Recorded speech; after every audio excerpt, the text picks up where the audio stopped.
Welcome back to another Jew and Gentile podcast. I am your host, Chris Katulka, and with me is none other than the sage himself, the Jewish sage, Mr. Steve Herzig. How are you, sir? I'm good until I found out something, Chris. What's that? We failed. How did we fail? We gave the news. That's not news. Oh, we got to talk about that. We gave the news. That's not news. I know. Well, it was fake news. 7 people are gonna be disappointed. That's right. If you're one of those 7 listeners, you got to stick around and find out what fake news was that we promoted last week. Fake news. I'm hurt. Hold Chris. on a second. Here we go. Welcome in. Yeah, it was fake news. Actually, Steve, I wonder if we should get it out of the way right now. I think we should. I'm just so disappointed. I was so excited and then nothing. If you're disappointed, can you imagine being the guy who found the piece? And last week we featured... and we talked it up. He walks around. He picks up a chart and, look at what's there. It confirms this. Once again, the Bible is authenticated. And then we find out... Bupkis. Hey, just a quick reminder, if you didn't get a chance to listen to last week's program, we're talking about a news article that we featured where I believe it was the president of Israel, Yitzhak Herzog's. Yep, but get it right, not Herzig. That's it was right. Herzog. His press secretary or somebody was doing a dig and came across a pottery shard with the name of Darius, King Darius on it, who's affiliated with the story of Purim as a Persian king. And so it was one of those moments where all of the archaeological world was saying, look at this. We found Darius just as Purim is coming up. It's inscribed on a piece of pottery shard in Lachish in Israel. And come to find out what happened was some professor teaching archaeology had a fake shard with Darius's name on it. Left it there. This guy finds it. Bada bing, bada boom. Fake news. And so all 7 of our people, they were running around probably saying, I could authenticate the book of Esther. And no, I can't. Nothing. Well, do you know what was funny, though, about that article is that, or that find and the fact that it was fake, is that the man who found it, Elion Levy, an Israeli journalist, he posted a picture of himself during Purim dressed up. You know what he dressed up as?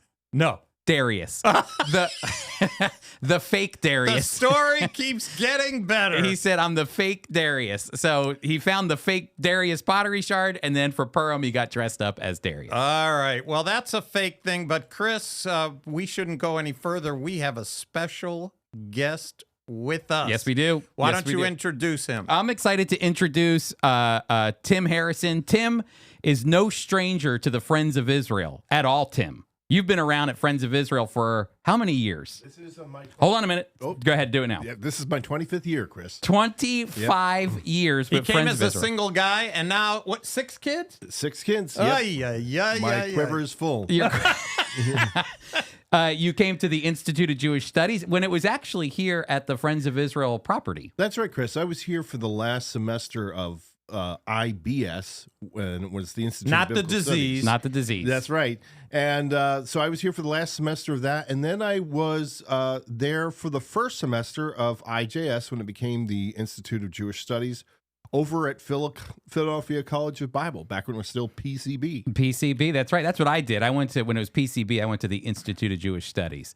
But Tim, you over the years have become a specialist on your own, a hobbyist, if you will, in a lot of unique things that are connected to the Bible. The first introduction I ever had many years ago when I met you is someone said, oh, Tim reads hieroglyphics. He's the Egypt guy. I know, and I'm sitting there thinking, he reads hieroglyphics? How does he do that? So is that something you've kept up with? Because that must have been 20 years ago I heard that. Yeah, I've kept up with that a little bit, Chris.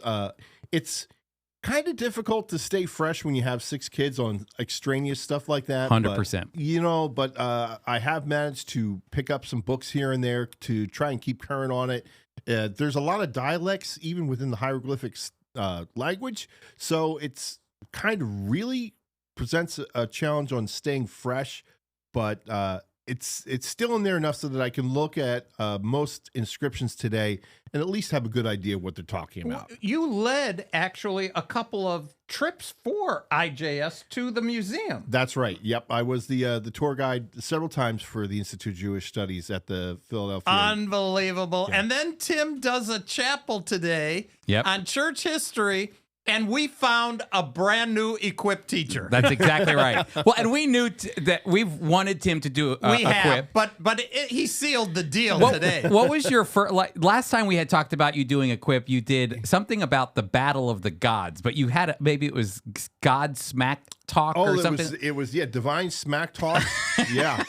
And we were talking about how basically Yahweh, God, basically smack talk Baal in Psalm 24. Yeah, that was a good one. Yeah, that was fun. He has a way of taking things that might even be hard to understand, or you don't want to understand them, accept them, and bring them into terminology and ways that get you excited about, in that case, the Bible. This morning at chapel, he got us excited about church history. Yep.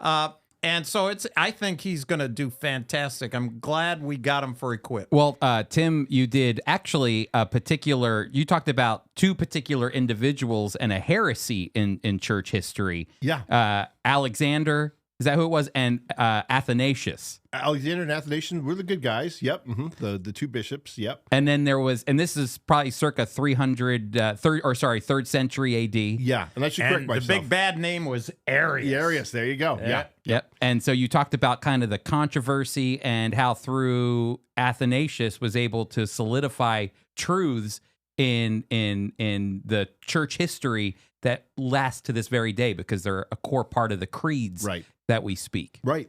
Yeah, absolutely. Just to briefly say, Arius came in with the idea of trying to make Jesus and the incarnation more understandable. And so he basically said that Jesus was a created being, that he tried to take away the mystery from it. And Athanasius and Alexander, Alexander was Athanasius' mentor, basically taught, no, Jesus wasn't created.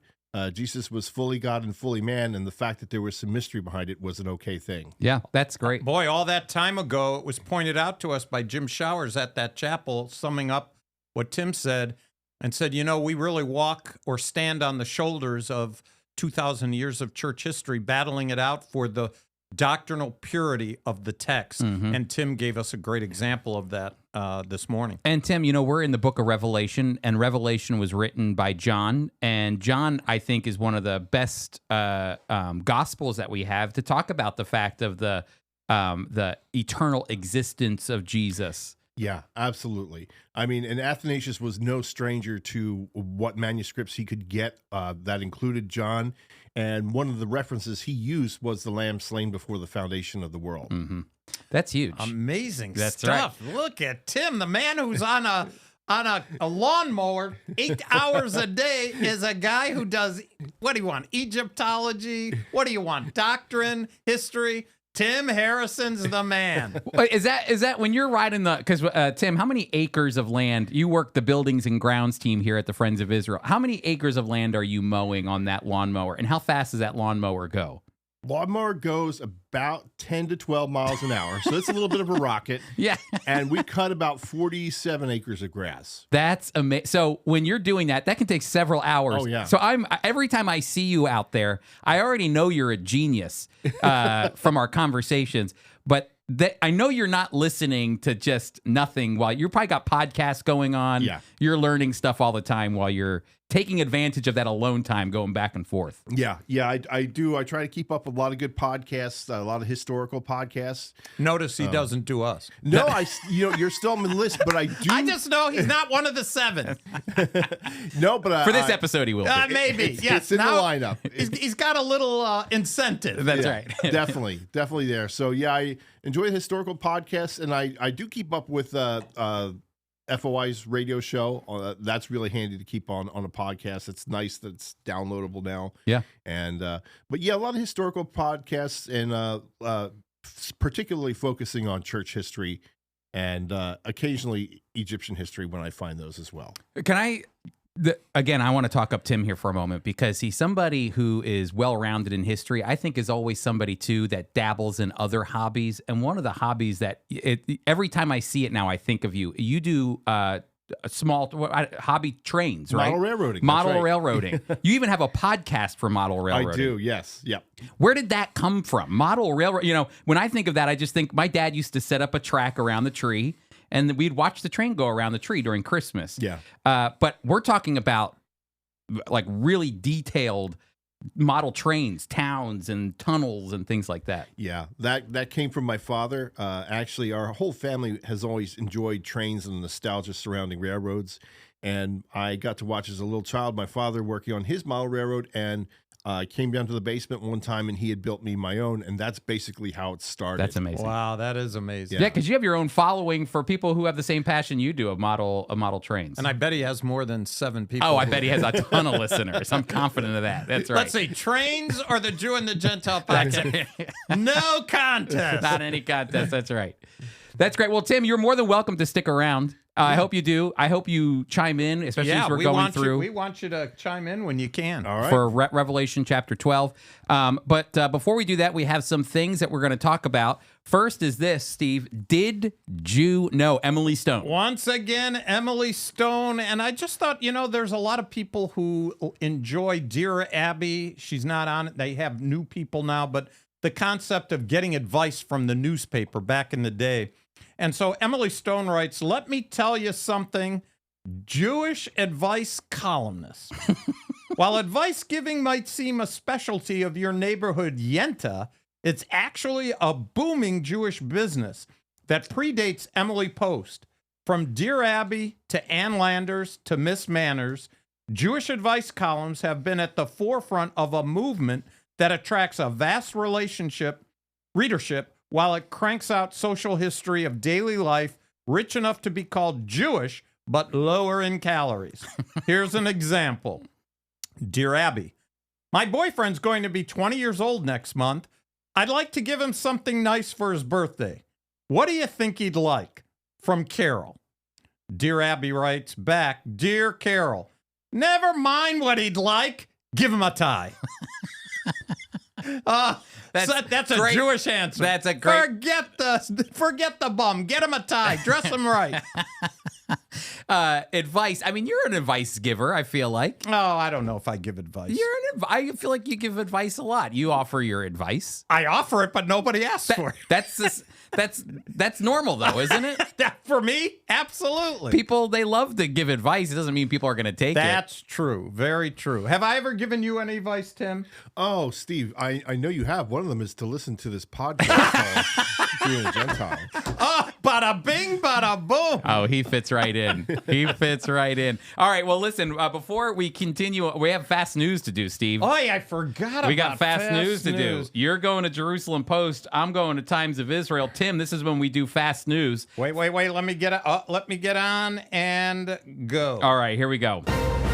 All right, everybody, this is fast news from the Times of Israel. Overhaul protesters gear up for the day of resistance throughout the country on Tuesday as demonstrators aim to disrupt Prime Minister's route to the airport for his trip to Italy. Police are warning that there'll be fines, plans of nationwide marches, strikes, and disruptions to traffic and train services. This is great, Steve, because I'm going to Israel next week. Just in time. Just in time. All right. IDF strikes Hamas unit in Gaza after explosives triggered near Israeli forces. They go after them, Israelis. Israelis go after them. That's right. And so it continues. The U.S. administration officials to skip Israel bonds confab over smoke-trick speech. Sources say officials have passed on invitations to attend the annual conference, which far-right ministers will address in wake since walked back call to wipe out Palestinian town. Again, the U.S. administration wants nothing to do with this Netanyahu government, the Biden administration, and so it's becoming more and more clear. I think the U.S. should just stay out of Israeli politics. That's my And take. another reason for Chris to enjoy his trip up to Jerusalem, the West Bank closure may continue amid concerns of revenge attacks for Jenin. Trouble in paradise. I just want a smooth trip when we go to Israel, so we'll see what happens. We'll keep everybody posted when I get over there. An explosive device detonated near IDF troops on Gaza border. Tanks shell Hamas post. Hamas and Gaza remain a issue for Israel, especially along the border there. A planet between Mars and Jupiter could wipe out Earth. So a study says. It's in the Jerusalem Post. Once again, science fiction becomes reality. Okay, well, let's hope that doesn't happen while I'm in Israel. Tech unicorn taking $500 million out of Israel offers some staff relocation packages. Riskified CEO worried government may limit transfers amid financial instability. Everybody, that's what's going on in Israel. That's fast news. All right, that wasn't so bad, Steve. We're getting better. We're working at it. How was that, Tim? That was amazing. And I wonder, is that planet named Wormwood?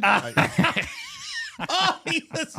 Right out of the book of Revelation. Way to go, Tim. I like it. All right, well, that's where we are. We are in Revelation chapter 12. And Steve, I don't know if you like this or not, but we're in Revelation chapter 12. That means we have 10 chapters to go. We're moving right along. We're moving along. You know what I was thinking? We've been talking about, remember last week we highlighted that book that I had read about the fact that we shouldn't read the book of Revelation in a futurist mentality. And we got an email about that. Pat Neff wrote. That's right. Pat Neff wrote to us. Pat used to serve with Friends of Israel, one of the people we paid to listen to this podcast. A lot of money. And he was saying how much he appreciated it and talked about McKnight and how he interprets the scripture and was just thankful that we were able to put out, from at least our perspective, the truth of the Word of God. You know, there's three approaches to how you read the book of Revelation. There's the amillennial approach that we're in the kingdom essentially right now as we speak. Yeah. Press the button. We're in the. This is the kingdom. This is the best God can do.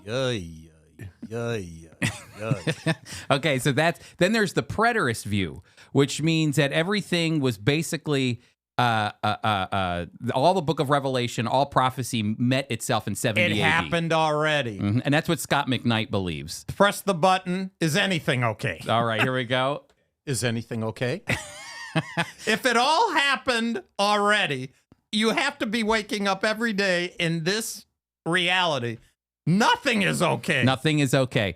And then there is also what we are, the premillennial perspective, which means we believe these events must happen before the return of Christ. All of those interpretations do believe that Jesus is returning. That we can't deny. And they're brothers and sisters in Christ. Amen. We're saved by grace alone through faith alone. Right, Tim? Amen.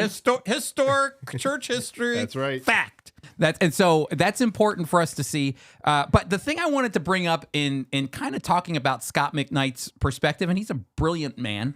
But I was thinking about what it means to be a preterist. To be a preterist means that you believe all of God, like the judgment was assumed in 70 AD. But I started thinking, where was the judgment for Rome? The judgment certainly came on the Jewish people as God had predicted. But the book of Revelation talks about a global punishment, a global judgment that's coming. You know, we talked about the third of this, as 2/3 of that globally around the world.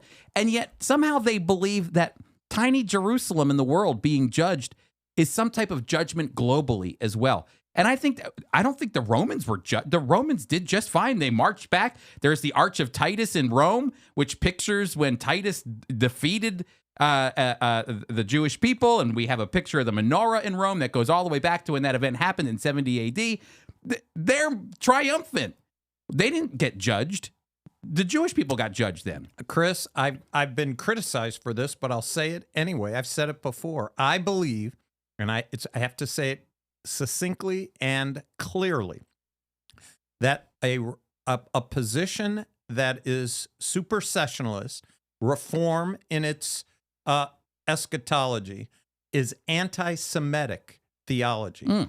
And the reason I say that is, one of the reasons is exactly, once the Jews are judged, everyth's fine. Yeah, that's a great point. Get the Jews. Well, that's the promises that God gives. The Lord Jesus came where? To Israel. He was born in Israel. He is Jewish. The prophets are Jewish. The New Testament wasn't even finished, and the church was born. But the texts that they were using were all Jewish. So this idea of once Israel is judged, once they're dealt with, we're in the kingdom. This is Satan's bound. I grew up believing in a Messiah. I believed that he was going to come, take the Jewish people to Israel, and that there would be peace in the world. The wolf will lie down with the lamb. Not a vision of the wolf and the lamb, a real, that there's going to be, everything's going to change. The earth will change. The animal behavior will change. People will change. The king is here. Satan is bound in the millennial kingdom. If you believe it, so Satan is bound? Are you, this, look, from my Jewish background, you're going to come up, this is the best you can do? Yeah. I'll even give it a Jewish little accent. This is it? This is what I waited for? This kind of life? No way. No, not the Jewish view. The Jewish view of the kingdom is dramatic. It's seen by everybody, and it's held together by the Son of David, the one who was, is, and is to come, as Tim reminded us in chapel. The second person never changed except coming into a body, but his essence, who he is, never changed. And so, yeah, I just have a big problem as a Jewish person and as a believer in Jesus Christ.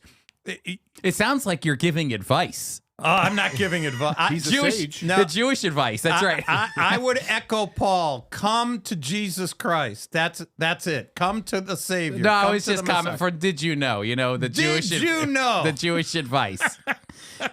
That's good. Tim, I don't know what your thoughts are, but, the idea, I think it is a good argument to say, if we're in the kingdom now, then we're missing out. It seems like on all that God had talked about, like he kind of undersold or overpromised, what was in the scriptures. Yeah, we definitely, if we're in the age, we've been given a bill of goods that just don't measure up to what we were promised.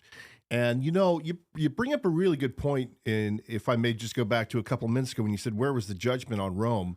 I mean, the closest you can get is Pompeii in 79 AD, and that affected only a very, very small portion of the people. It's hard to call that a judgment at all. In fact, Rome really is prospering at this time period. So, yeah, there's no judgment there. It's interesting to me how we can take these, and I understand what a lot of the preterists and amillennialists like to do is they call this apocalyptic literature, and so they say the writers are over dramatizing or they're exaggerating points. So what seems like the end of the world for the Jewish people, and so they write like it's the end of the world when it's, when we look back on history, it was Titus coming in and destroying the temple and razing Jerusalem. What are they saying? It's feh? Is that what they're saying? It's fat. They're saying they're over. It's when you they try to almost argue like when you're sick and you're over dramatizing the way you feel or whatever. That they apocalyptic literature, they argue over dramatizes. But the problem is in the Old Testament and the New Testament, and so we shouldn't take those words literally. Well, boy, Chris, chapter 12 is just perfect to segue into what you're saying. Let's examine what the text says here, which I believe encapsulates the gospel. Yeah. This chapter here encapsulates what happened in one chapter. Tim, wouldn't you agree? In one chapter, John takes what history, Jewish history, Messianic history, and paints a biblical picture of what happened very clearly in symbolic form. Mm-hmm. Go ahead, Tim. Oh, no. Yeah, absolutely. I mean, yeah, you have the woman, the 12 stars, yeah, absolutely. All this stuff just comes together and just shows you the picture that Steve's painting here. Yeah. Do you know what I call this? I call it a cosmic Christmas. That's good. Well, you must have preached this chapter. I've preached it before, and it's because it's the Christmas story. It's just not the Luke passage or the Matthew passage where you have the actual events happening on the ground. This peels back to show you what was going on spiritually as Jesus was coming into the world. I like that title. And in this cosmic Christmas, I think it fits in even what Tim was preaching about today and teaching about during chapel, which is the pre-existent Christ, the fact that Christ has been in existence for eternity. He doesn't have a beginning. Right. And so these are the cosmic events that were happening behind the scenes as Jesus is coming in. I always say it's there's sometimes like in the book of Acts, you see what's happening on the ground, but then sometimes we get a look behind the scenes to see what's going on spiritually behind the curtain. And that's what John's doing here. So I'll start off, Stephen. Why don't you start off? Revelation chapter 12, verse 1, a great sign appeared in heaven, a woman clothed with the sun, with the moon under her feet and the crown of 12 stars on her head. She was pregnant and cried out in pain as she was about to give birth. Then another sign appeared in heaven, an enormous red dragon with 7 heads and 10 horns and 7 crowns on its head. Its tail swept a third of the stars out of the sky and flung them into the earth. The dragon stood in front of the woman who was about to give birth so that it might devour her child the moment he was born. She gave birth to a son, a male child, who will, quote, rule all the nations with an iron scepter. And the child was snatched up to God and to his throne. The woman fled into the wilderness to a place prepared for her by God, where she might be taken care of for 1,260 days. Chris, the first 4 words in my text are now a great sign. Mm-hmm. That you pay attention. There's a sign. And all that's going to come from that is going to communicate what John is trying to tell us. It's a sign that's going to appear, and it's in heaven. And so who's the woman? Who is this woman? I mean, there's a lot of interpretations as to who the woman is. I didn't ask that. Who's the woman, Chris? Well, the woman is probably Israel, because we have some definition to who she was. She was clothed with the sun, with the moon under her feet, and a crown of 12 stars in her head. So the 12 stars represent the 12 tribes of Israel. Genesis 37, Chris. Jacob had a dream before Martin Luther King even had a dream. He had a dream. Jacob's dream. He had a dream. I have a dream. And what happened? What was he? His brothers didn't like his dream because what John is writing is taking what happened to Jacob and applying it to what literally happened as Israel gives birth to a child. Mm-hmm. Israel is giving birth to the Mashiach, to the Messiah. And this is a sign. It's a great sign in heaven. And so this woman, John takes the language of the Torah and brings it here. We've talked about this. How Jewish is this last book in the New Testament? It's all Jewish. It all roots back to the Old Testament, and it talks about it's defining who the woman is. There are some people who say the woman is Mary, but even then, you could represent the fact that Mary is a picture of Israel and giving birth to Jesus. But here we believe that the woman is Israel, and Israel as a nation. And it says this: she was pregnant and cried out in pain. So we come right into this sign with the fact that she's pregnant and she's about to give birth. And then another sign appeared in heaven. And Steve, again, there's the sign: an enormous red dragon with 7 heads and 10 horns and 7 crowns on its head. And its tail swept a third of the stars out of the sky and flung them to earth. And the dragon stood in front of the woman who was about to give birth. Satan is ready, and he has been ready, and he has been about the business of persecuting the church. I mean, persecuting Israel, trying to prevent that child from being born, trying to kill that child, which is the Lord Jesus. He tried to prevent him from coming. Then when he came, he tried to have him compromise. And then when he rose from the grave, he wanted to make sure that he can't come back to his people and to his country. And I think it's really clear here. Tim, I don't want to leave you out. I sometimes I look over there and I see you. You look like you're ready to pick up. I smell the wood burning. I know. I think you got to just cut in. That's our problem that's okay. here. No, it's we got a lot of big personalities in the room, and that's okay. Yeah, that's a good thing. I was just going to say, for the person who would argue that it's Mary, and typically that would be some of our Roman Catholic friends, this would not be a good one to use as Mary, because it mentions how she travailed in childbirth and cried out. Now, if you're a good Roman Catholic, you don't believe that Mary had any labor pains, that it was a relatively really, really super easy birth. Interesting. I did not. I know. I don't have. See? Good. This is why you got to come to Tim's church history class. Great insight there. A little nugget. I like it. That's perfect. But again, so the thing that is interesting to me too, Steve, is again the reason I call it the cosmic Christmas is because, when you read through the Christmas account and even the early years of Jesus's birth, you see that Herod the Great was scared of losing power, and so he had all of the young under 2-year-old boys killed in Bethlehem where the Messiah would be born. Again, so what you're seeing is this dragon waiting and waiting for the birth of the Messiah in order to get rid of it.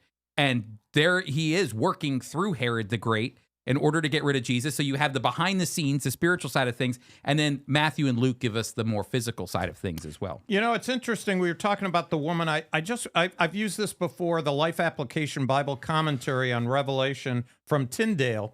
And interesting that he points out the different women and in the scripture and how they're viewed. He said, 3 other symbolic women appear in Revelation. A woman named Jezebel, that's in chapter 2. We covered that, Chris, symbolizing paganism. The Scarlet Woman, symbolizing the apostate church in chapter 17. The Bride of the Lamb, symbolizing God's people, the true church. The woman's crown of 12 stars, symbolizing the 12 tribes of Israel. So I think that's interesting and a great historic look at just the way John handled the idea of the various women in the text. It's just interesting. I want to read this too in light of Satan's appearing here as another sign from John Walvoord, actually, who understood the book of Revelation really well, and connecting it to like what we're talking about in the Old Testament and the links there. It says this: the second wonder appeared in heaven, the one we just talked about, though it actually related to scenes on earth. It was a great red dragon having 7 heads and 10 horns and the 7 crowns on his head. From similar descriptions in Daniel chapter 7, verses 7 through 8 and verse 24, and Revelation chapter 13, verse 1. This beast represents Satan's control over the world empires in the Great Tribulation. Revelation chapter 12, verse 9 will identify the dragon as Satan, and the color red might actually indicate the bloodshed related to this period. The 10 horns presented symbolically the 10 kings from Daniel chapter 7, verse 24, who reigned simultaneously with the coming world ruler and who were mentioned both in Daniel 7 and Revelation 13. And this is the last section. The casting down of the third of the stars out of the sky seemed to imply satanic power over which extended to the heavens and the earth. And we see that in the book of Job as well, where Satan and God are interacting with one another. They're technically, speaking with one another about this man, Job. And so here is Satan acting, and his power is seen extended both in the heavens and on earth as he's attempting to take over and eliminate the coming of the Messiah. Well, we believe that Satan is the accuser, and even during this time, he is up and down in heaven and here accusing us, and rightfully so. Tim, I think you'd agree that all human beings, believers or not, we're guilty before God. We're sinful. We are not holy and can't be in God's presence. And therefore, Satan's accusations, though he's a liar, he doesn't lie about our sin. Yeah, Steve, unfortunately, we are hopelessly polluted. And that's just the human condition right there. And, in addition to that, I would just like to address, you mentioned the third of the stars and being swept there. And I know that some of the early church fathers, and you may be aware of this, thought that the stars in that context represented angels and that it was about a third of the angels that Satan deceived and that fell to earth. That fell to earth with him, yeah. Yep, definitely. Well, I think we should, Chris, remind us, what was Lucifer's great sin? There was he had 5 I wills in Isaiah, but what was the one that we often quote? Well, the thing that often comes to my mind is that he wanted to be as powerful as God, if not more powerful than God, and to claim himself as God, which is something that we see throughout the book of Revelation with Satan. That he, and you'll see it later on, is the apostle Paul talks about the fact that the Antichrist will set himself up in the temple and call himself God. And the book of Daniel talks about the fact that the Antichrist will rise to try to be above God and to show himself as powerful as God. And so these are the attempts. I always say God is the creator. He's the creative one. Satan can only copy what God creates, and that's what he tries to do. That's right. I would always say that the number one thing is that he wants to be like God. I'm not against the concept that he wanted to be better, but just to be the same as God. Well, equal. that's what he tempts Adam and Eve with. Exactly. Be like God. Yeah, Exactly. Exactly. You're learning, Tim. You cut in. I like it. Yeah. You got to shut us up. You know? Good call, Tim. I like it. All right. Then war broke out in heaven. Michael and his angels fought against the dragon, and the dragon and his angels fought back. But he was not strong enough, and they lost their place in heaven, just as Tim was talking about earlier with what the early church fathers thought as well. The great dragon was hurled down, that ancient serpent called the devil or Satan, who leads the whole world astray. He was hurled to the earth, and his angels with him. Can I go back really quick to verse 5? And it says, and her child was snatched up to God, to his throne. That we believe is the ascension. So Jesus, comes. He's protected by God, even though Satan is attempting to annihilate him all throughout his life, starting from his birth. But Jesus was on a mission, we know. And Tim, you were even mentioning earlier, I think before the podcast started, about the fact that one of the great arguments that for Jesus's pre-existence is the fact that there's the verse that says that the Lamb of God was slain before the foundations of the earth. Mm-hmm. Yeah. And so, here is Jesus was on a mission to get to the cross. He did, and he died and he resurrected. And here it says that he was snatched up to God, to his throne. And that word for snatched is harpazo, which is the Greek word, which is the same word that we have for the rapture of the church in 1 Thessalonians. And so there are some scholars that actually try to link these things together and try to look at the church potentially here as well. But we believe this is the ascension of Jesus, and then also the ascension or the resurrection of the church, the snatching up of the church. And even his throne, we have to ask the question, because there's difference amongst believers. Which throne? I do not believe that he is seated on David's throne. And there are believers who do. Yeah. I believe he's in heaven. I believe that Davidic throne is on earth.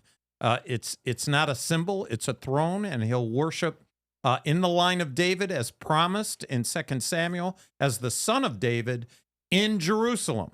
But I believe he's on a throne. I believe he's seated next to the Father. It's just not, at least in our view at Friends of Israel, he's not on the Davidic throne. Well, we don't have a lot of time to talk about this, but there's so many.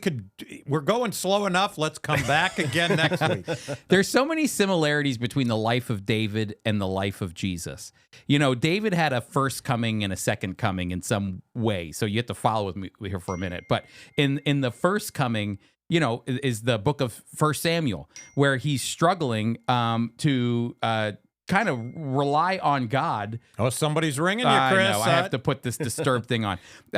Where in 1 Samuel, David is struggling. He knows he's the king. He knows he's anointed. Samuel anointed him as king.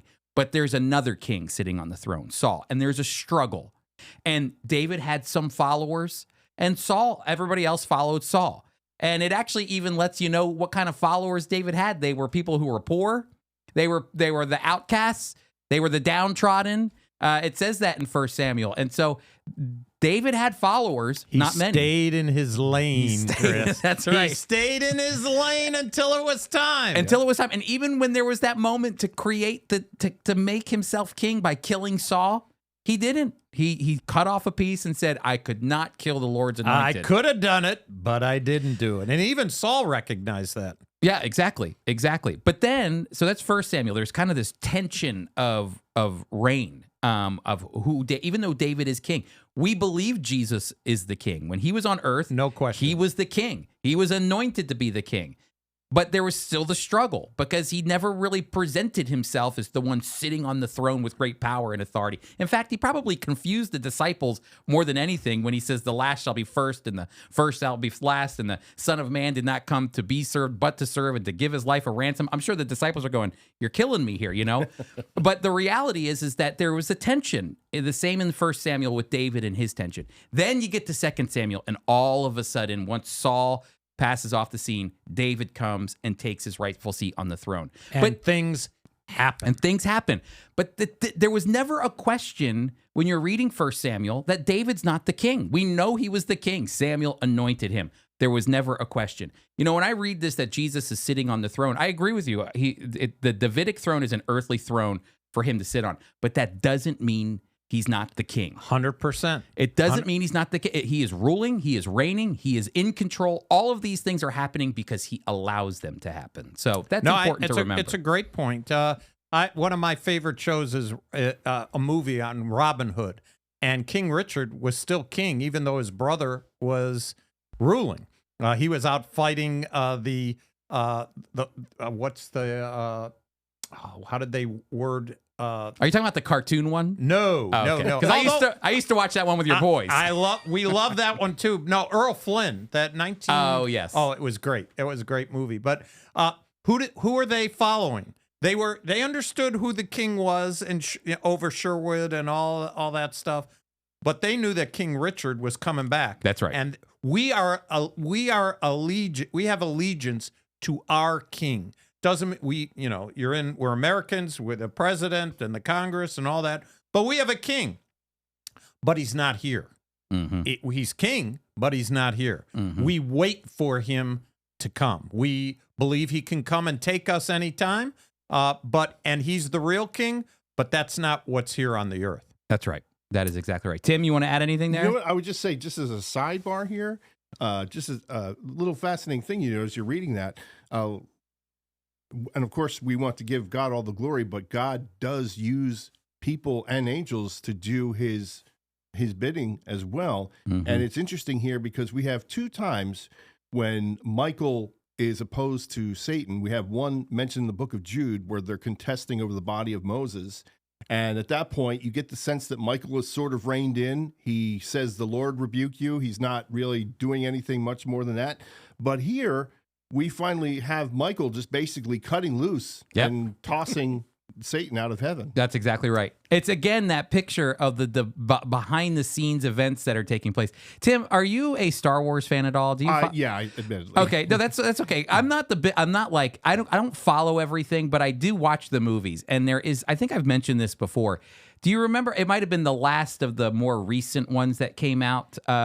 And there's the scene where the woman that is a part of, she's like, I guess, a Jedi, and she's fighting one of the Sith lords or whatever down below, and then up they're fighting in the sky or whatever. But these events were connected to one another. It's almost like the spiritual things that were happening, like between these spiritual powers that are fighting one another, are having a drastic effect on the actual physical fightings that are happening between the humans and all that stuff. And I think that's what we're seeing at play here is, again, that behind the scenes, we're getting the look at what it looked like when Jesus came to earth and Satan was attempting to stop it. It was more than just Jesus coming humbly into the shepherd's fields in Bethlehem and put in a manger. There was a cosmic war going on behind the scenes with Michael and Satan warring one another. And it's not just here in this book, Chris. It's every day today for people. We don't see the war going on. We wrestle not against flesh and blood, but against principalities and powers. And there are things that we don't see that are actually happening. Yep. It's amazing. Tim, next time you watch that Star Wars, you let me know what you think, okay? Because I probably totally, just to let you know, you're like, Chris, you totally butchered that story, but that's just, that's my interpretation of it. Well, I think, Steve, we should probably end our conversation here. We'll finish up Revelation chapter 12 later. There's a lot more to be discussed there for what I like to call the Cosmic Christmas. Maybe you'll go back. I like that title, and I like to see how slow we can go through Revelation. We'll get through it before the end of the year, I promise. All right, well, Tim, this is when we normally move into the news. So, Steve, you've got some interesting news here. What are you going to look at first? What are you going to share with us? Well, Chris, Laura, who is our senior admin in North American Ministries, one of the things she has enjoyed doing is following news items that might be useful for a podcast. And she gave one that's very interesting and wondered if I would be interested in using it. And I am. It comes from NPR, of all places. Lambs aren't white and fluffy, and other lessons learned at this campus farm. Chris, one of the most popular courses at University of Maryland is taking care of lambs on a farm. I love it. It is amazing. Students have run out of tests, left social gatherings to come and see their lambs. They absolutely love it. And the reason I think this is relevant They interviewed students. They're there. They have to give them vaccinations. They take care of them. When the mother is giving birth, they are to be there. They have one told the story. So every student gets a lamb or something? Is that what it's like? That's right. Okay. And they have to take care of, they have to oversee it. This one gal had one of her sheep was having a baby, and she helped deliver the first one. And then she said the sheep was still kind of delivering. Yeah. And so another one came out, just like your wife and Mila. That's right, twins. Twins came out. That's right. But what's interesting, I couldn't help but think of the description in this article about lambs and how they look and how helpless they are, and all the different idiosyncrasies of lambs reminded me of a great book years ago by Philip Keller, who is a shepherd and a believer. And he wrote a book, A Shepherd Looks at Psalm 23. And it is a fascinating little book, just as I was reading about these students. And there's nothing Christian about this. It's just about students who are city dwellers, who the most popular course is taking care of lambs, and they're able to learn all kinds of things about lambs that by God's grace, we should pray that these same people take care of the lambs would hear the gospel and just associate how we are like sheep. That's what Psalm 23, we're like sheep. We act like sheep. We're helpless like sheep. And we have the same idiosyncrasies. God is the great shepherd. We are the sheep. Maybe these kids will take home some biblical principles and apply them to their, even though I don't know if they're Christians or not, and apply them to their future jobs. I've done these leadership courses online with a college, and it's interesting how they talk about leadership in the 21st century. And this isn't Christian at all, but they're biblical principles. They're trying to say you should shepherd people, you should guide people, you should lead them to places where they can grow and flourish. And the old days of the boss who would yell at their employees and punish them and all these things. Those days are gone. The guy that would sit in the corner office. Now it's how are you shepherding? That was what I wrote in this online class I was taking about how many biblical principles there are. This isn't new stuff, everybody. This goes back to the Bible. Jesus tells us what true leadership looks like. Maybe they'll take something home, these students, and maybe they'll start businesses or something, and they'll think about their employees, and maybe they'll shepherd their employees like or sheep. Maybe they'll remember, if they've ever been exposed to the Bible or ever will be, they'll remember their experience and see how close they are to the behavior of lambs. I thought that was interesting. Was good. The Lord is my shepherd; I lack nothing. He makes me lie down in green pastures. And people love to take care of lambs. One of the things the gal said, I never realized how hard it was to take a thermometer and put it in the back end of the sheep to take its temperature. That's what it says here. I thought that would be so easy. It wasn't easy. Zeitgesund. Live and be well. Well, segueing from that and going on lambs. Well, yeah, lambs. There you go. It's still lambs. Learning from Passover Seder without co-opting it. This is from ChristianCentury.org. And this one is interesting, Chris, because it kind of supports, on the one hand, supporting, the Passover in the Bible is very important. Jesus celebrated the Passover. But then on the other hand, it kind of cuts to the quick what we're trying to do at Friends of Israel, where we do Passover Seder demonstrations. I just did one in North Carolina on Monday. And there you go. And so the writer here, Michael Fick, and I appreciate what he was saying, but I didn't agree with this part. He said, in some Christian circles, honoring Jesus' Jewish identity was manifested in a desire to connect to Passover by holding a Seder meal. While usually well-intentioned, that which is great, this practice is problematic for multiple reasons. Why? Well, the reason is he saying what Jesus celebrated was problematic? No, what he's saying, what Jesus celebrated and what Jewish people celebrate today isn't the same. The Passover isn't the same. And by the way, we at Friends of Israel would agree. Yeah, we agree with that. Hey, you want to talk about Scott McKnight 70 AD, preterist. There was an effect to 70 AD, the destruction of the temple. The Passover has never been the same. 100%. But actually, at Friends of Israel, we could give you, just like the old Chinese food restaurants, one from column A or one from column B. And column A is Peter Cologne, who does a first century Passover. He wants to do that, and he loves doing reenactments, and he'll take you to the first century and how they did it. And people learn and grow, and we're 100% behind that. But then there's the modern or more modern Passover, since the temple was destroyed and things change. That's the way I was raised. But I can speak from experience, saying I celebrated Passover blind, the way Paul describes blindness, didn't know who Jesus was, and thought I understood the Passover until, as a believer, a brand new believer, I watched a Jewish Passover from a Christ-like perspective. In other words, looking back at the Passover, what Jewish people do, and taking what they do and showing the clear, in as crystal clear as you can make it, that Jesus indeed is the revealed Messiah, and so important. Just real quick, just the three matzahs.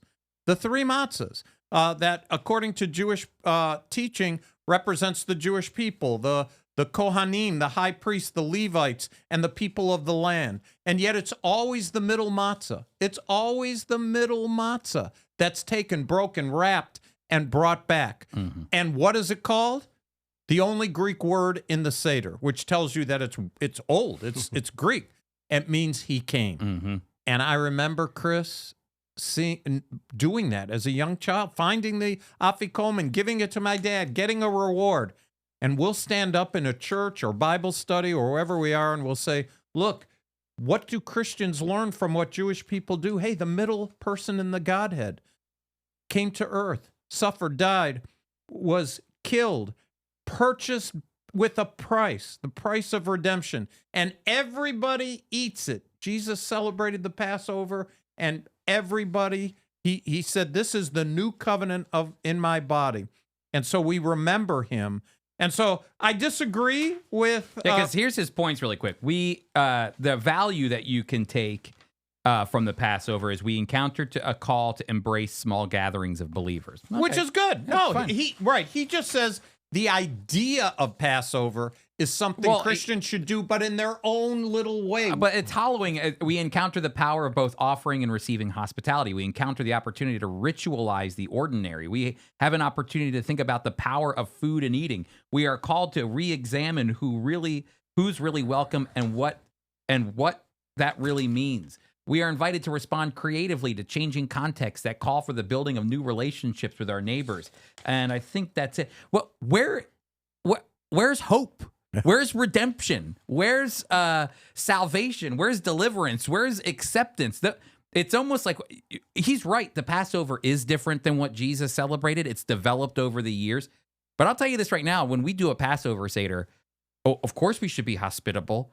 Of course we should always be thinking of ways to engage our neighbors and to connect with them and to love them and to show kindness to them. But we also are connecting people to the scriptures, which offers hope and redemption and deliverance. And there's a message in the Passover. 100%. And we need to communicate even in the Jewish Passover today. 100%. And I think what's interesting is, even though you had the Rambam come along and modernize. Look at him with the Rambam. We're leaving. Look at you, Tim. Go ahead, Tim. Sorry, I forgot you. No, that's fine. Just that you had him come along and really modernize Judaism and try and, really kind of reframe it and stuff like that. Stuff like that. There's another one. He still didn't lose those messianic overtones of things like the Passover, all that and all that hope still comes through. And I think that's why, you guys are right on. That's still something that we should be looking into today. That hasn't changed. Well, the Rambam you're talking about is Maimonides, who formulated the doctrinal statement of Judaism. And at the very end, he tells people, if you consider yourself Jewish, one of the core essentials of Judaism is the belief that the Messiah is coming and there will be a kingdom on earth. I believe in perfect faith in the coming of the Messiah, and though he tarry, I will wait for him. Number 12 of the 13 principles. Which, what is that again? The Ani Ma'anim? Shemone Esrei is where it's found. It's the blessing. It's part of the blessings. And that's built actually into the Passover Seder. Yeah, and it's built into every Shabbat service. Yeah. Every Shabbat service, they wait for the coming of the Messiah. I'm glad that you brought up his name. His Maimonides is the Maimonides Rambam. Yep. And the Rambam was another name. Yep. So great, Tim. Look at Tim, the man. As soon as we make him a professor, all of a sudden he's like a fountain of information. Bada bing, bada boom. All right, see, we got one more. I brought this Go one. ahead. I brought this one to the table. This one comes from the Jerusalem Post, and we didn't feature it in Fast News because I thought we should slow down and have a conversation about it. More Palestinians than ever want Israeli sovereignty in Jerusalem. A Palestinian poll indicates shifts in the attitudes of East Jerusalemites toward Israel over the last decade. Let me read the stats here from the poll. The goals of the survey, the survey identified two goals it sought to achieve. First, it wanted to identify current problems and concerns of East Jerusalem Palestinians under the existing political and living conditions, as well as identify their views and likely patterns of behavior and future political settlement. Secondly, the survey wanted to compare the results of the previous 2010 poll in order to find elements of change. The survey respondents were asked about the delivery of specific services provided by the Israeli Jerusalem City Municipality. In the vast majority of cases, Palestinians are more satisfied with the services provided to them than they were 10 years ago. While many of the increases in satisfaction are modest, others are dramatic. For instance, satisfaction with the speed with which ambulance services arrive at the scene after requesting it rose from 46% to 69%. Palestinians express similar increase in their satisfaction with such things as the speed to which fire and other emergency services arrive on the scene, 42% to 70%, and overall standard of living, 35% to 56%, and access to areas inside the West Bank, 27% to 48%. So, do you remember when we had Bassem Eid, the Palestinian man, do a class for FOI Equip? And he said he grew up in Palestine, in the West Bank when it was under Jordanian control. And then the Israelis came in. And he said, Chris, and he was talking to you too, he said, the changes that happened when the Israelis took control were drastic. We went from, going to the bathroom in huts outside to running water and plumbing. And all of a sudden, I went from, when the Jordanians had control, no entertainment. Then all of a sudden, the Israelis take control. And now as a Palestinian young boy, I'm watching a television. I've never had a television before. And so he was talking about the fact that these modern amenities came to Palestinians as a result of Israeli sovereignty over. Standard of living is lifted by the Israelis and lifted for all. I'm sure, I haven't read that, Chris, but I'm sure you heard about ambulances, but the medical attention given to Palestinians by the Israelis, much better. In fact, in Israel, they've even rushed Syrian soldiers who are fighting in the civil war.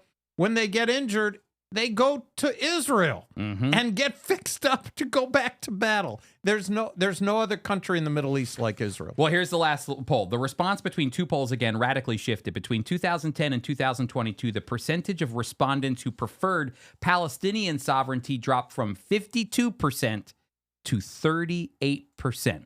That's big. That means, I know this for a fact, that most Palestinians do not trust their government at all. It's kind of like New Yorkers who are going down to Florida. Yeah, that's right. We're out of here. And a lot of Californians going to Texas. That's exactly right. Why? In America, you can do that. The Palestinians, there's difficulties in doing those kinds of things. But if you're an Israeli Arab, if you're an Israeli Muslim, you have the same benefits as any Israeli. So in California, 300,000 people got out of Dodge in California. Where'd they go? They went to Texas. They went to Idaho. Arizona.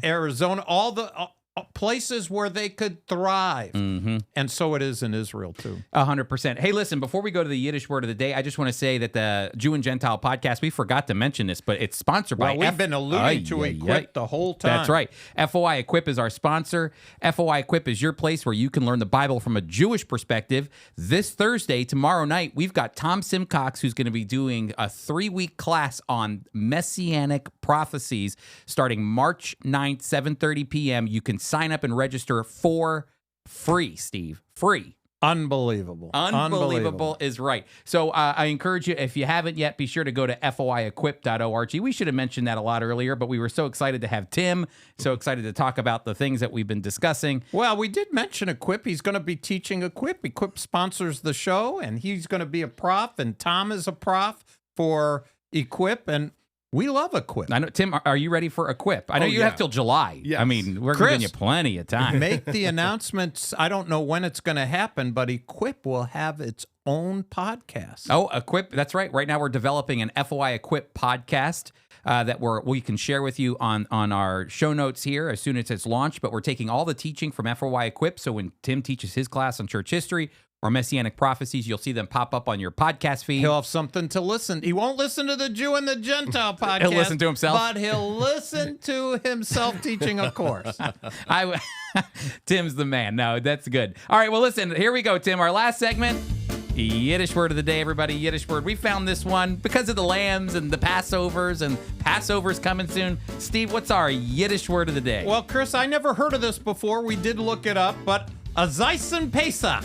A zissen Pesach. pesach is a sweet Passover. Okay. I like it. A zissen pesach. Now, I don't know how early we can say a zissen Pesach, but a sweet Passover. But Passover is going to start on April 5th. That's right. In fact, Ramadan is right around there. Easter is around. I call it Resurrection Day, and then Pesach as well. So a zissen Pesach. Zissen. You know what's interesting is only English speakers call Easter Easter.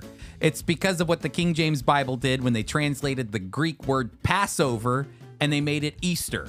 But every other language, French call it I forget what Pax, which means Passover. Spanish, Paschal is what they call Easter, which means Passover. And every other language, it's Passover, but in English, we call it Easter. So there you go. Resurrection Day, Easter, Passover, all connected. A zissen Pesach to you, my friends. A zissen Pesach to you. All right. Well, everybody, thank you so much for joining us on the Jew and Gentile podcast. Hey, Tim, thanks for coming and contributing. Thanks for being a part of the podcast.